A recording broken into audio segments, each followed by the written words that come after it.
జనసేన పార్టీలోకి Andhra Pradesh deputy CM సోదరులు ఎవరో మీరు చూడండి.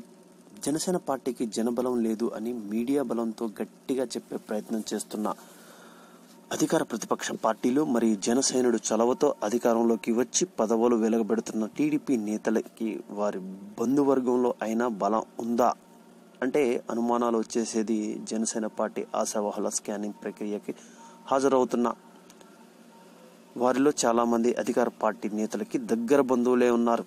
తాజాగా స్కానింగ్ కమిటీ ముందుకు స్వయంగా ఆంధ్రప్రదేశ్ రాష్ట్ర డిప్యూటీ సీఎం నిమ్మకాయల చిన్నప్పరాజ సోదరులు నిమ్మకాయల లక్ష్మణ్ మూర్తి హాజరయ్యారు. ఇంకా విచిత్రం ఏమిటంటే చిన్నరాజప్ప ఏదైనా నియోజకవర్గం నుంచి గెలిచి ఉప ముఖ్యమంత్రి అయ్యారో అదే పెద్దాపురం నియోజకవర్గం నుంచి బరిలోకి దిగేందుకు తన అర్హతను పరిశీలించాలంటూ దరఖాస్తులో పేర్కొన్నారు. ఇప్పటికే ఆయన జనసేన పార్టీ కార్యాలయంలో చురుగ్గా పాల్గొంటున్నారు కూడా. ఇదిలా ఉంటే బయోడేటాల సమర్పణకి మరో 3 రోజులు గడువు మాత్రమే మిగిలి ఉన్న నేపథ్యంలో జనసేన పార్టీ కార్యాలయానికి ఆశావహులు పెద్ద ఎత్తున దండెత్తారు.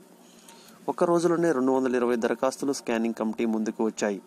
జనసేన పార్టీ తొలి అభ్యర్థిగా పవన్ కళ్యాణ్ ప్రకటించిన పితాని బాలకృష్ణ బయోడేటాలు సమర్పించి వారిలో ఉన్నారు.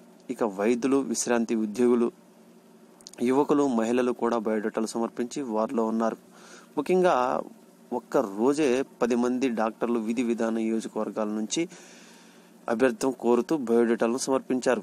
వీరంతా తమ తమ నియోజకవర్గాల్లో ఇప్పటికే పార్టీ కార్యాలయంలో క్రియాశీలకంగా ఉండటం గమనార్హం.